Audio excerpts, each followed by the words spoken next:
chocho o tarwi, que se conoce en Perú y Bolivia, es Lupinus mutabilis. Tarwi en quechua y tauri en aymara, y chocho en el norte del Perú y hasta Ecuador. El tarwi habría sido domesticado y mejorado hace 7.000 a 10.000 años. Principalmente en los países de Ecuador, Perú y Bolivia. El tarwi es un cultivo precolombino de alto valor nutricional. Es una legumbre que tiene un porcentaje de proteínas similar o mayor al de la soya, por lo cual ha sido parte de la seguridad alimentaria de nuestros pueblos originarios andinos por muchos siglos.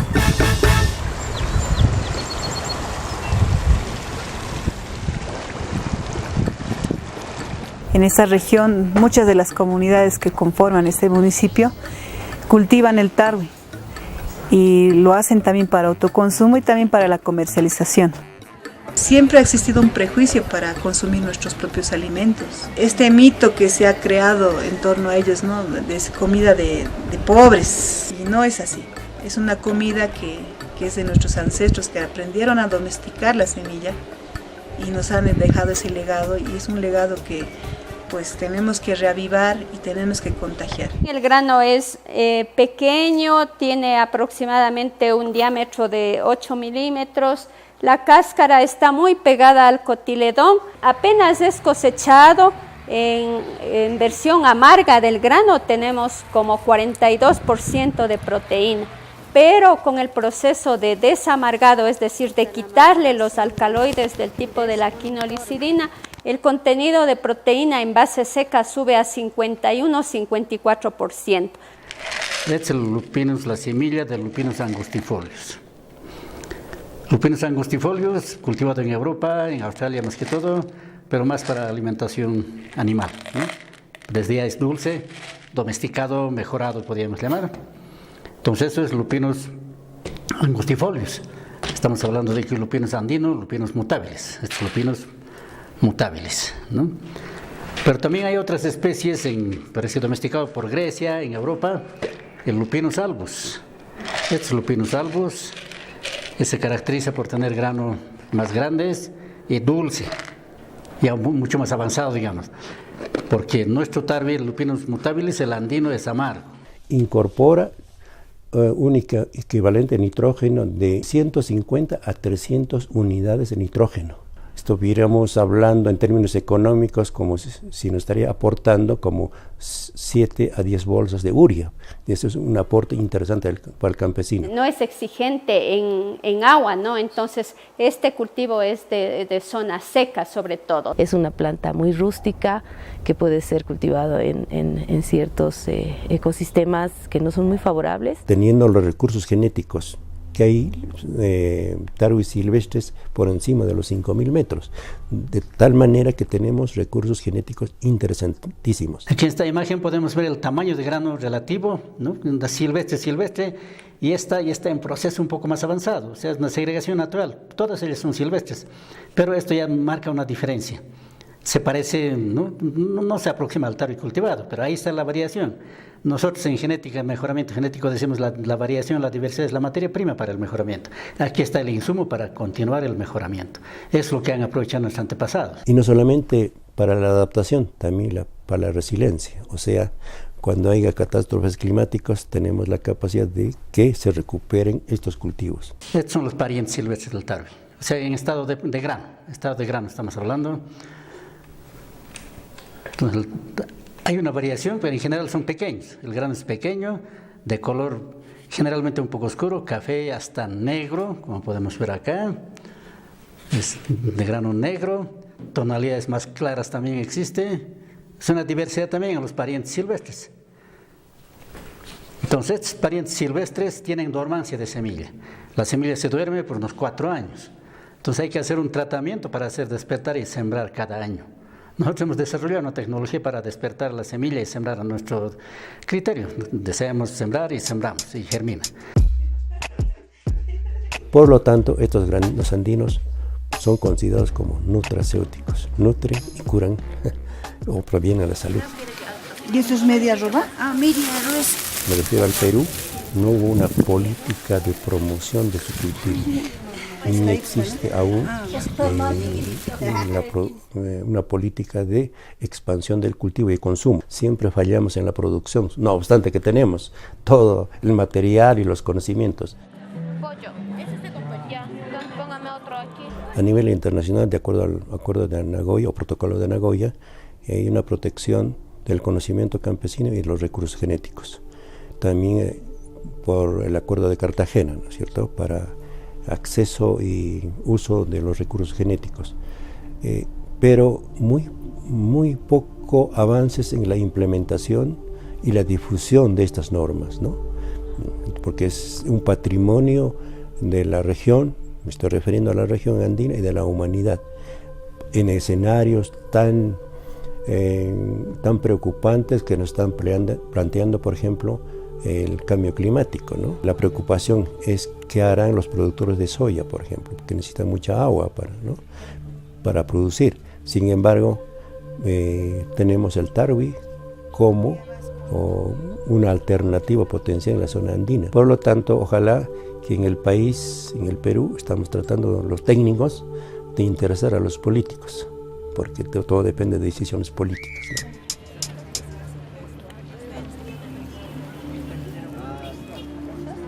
En el año 1996 el consumo per cápita era de 0,4 kilogramos año, ¿no? Actualmente eso ha subido 10 veces, ahora tenemos un consumo per cápita de 4 kilogramos persona año. Ahora, ¿cómo hemos llegado a elevar el nivel de consumo? Es promocionando, primero a través del estudio de las características, de los contenidos nutricionales, de los metabolitos secundarios y de cómo este grano se enmarca y puede ayudar en el contexto de alimentación saludable. La primera labor nuestra después de caracterizar física y químicamente el grano fue determinar una técnica para sacar en forma rápida estos alcaloides. Ahora ya lo hacemos en 48 horas, lo cual es un adelanto significativo versus lo que hace el agricultor, lo que hace el procesador artesanal, que está demorando 5 o 6 días en sacar estos compuestos amargos, ¿no? Entonces, una vez que ya sacamos los alcaloides, entonces ya tenemos un grano con un 0,02% de alcaloides, que esto ya está dentro de los niveles permisibles para el consumo, y el consumidor ya no detecta ese sabor amargo que encontramos en el grano nativo.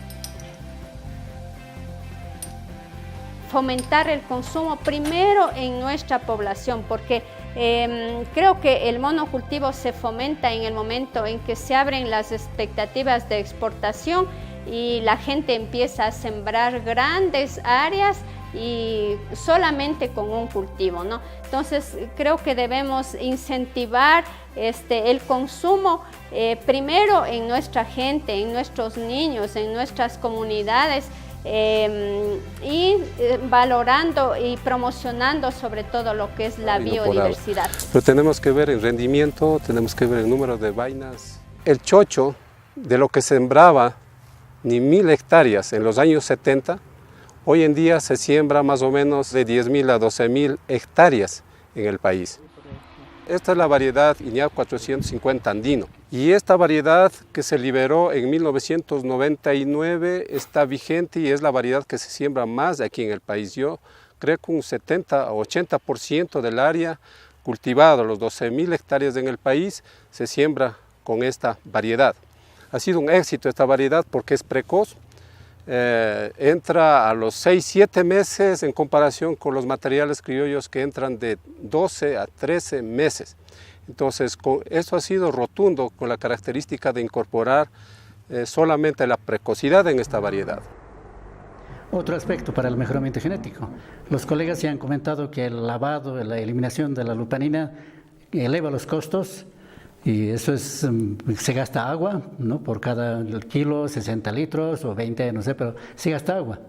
¿Por qué? Porque la testa es gruesa, algunos son impermeables, entonces había que ablandar la testa, o sea, seleccionar para testa delgada, de tal forma que pueda mojarse muy rápidamente y puede removerse o lavarse el sabor amargo en menor tiempo. Hay muchas vainas verdes y hay vainas también que están secas.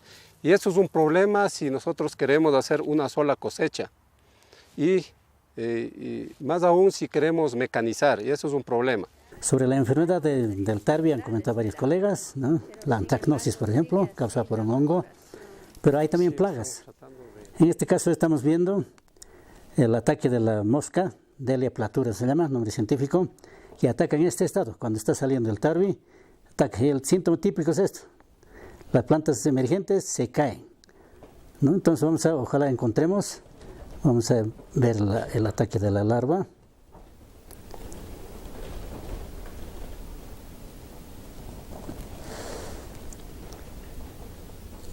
Acá al tallo entra, al talluelo, por dentro, y si disectamos, si abrimos, vamos a sacar la larva. Es una larvita muy pequeña, de grosor debe ser 1 milímetro, de largo unos 3 milímetros, algo así. Entonces, que ataca en este estado, y cuando es grande tampoco ataca, ¿no? Entonces es un problema serio, tanto en Ecuador como en Bolivia. Yo pensaría que es uno de los factores que está un poco disminuyendo en las superficies de siembra, porque uno siembra, sale muy raro y desmoraliza, ¿no? Y no hay métodos de control, había que desinfectar la semilla, pero la mosca vuela.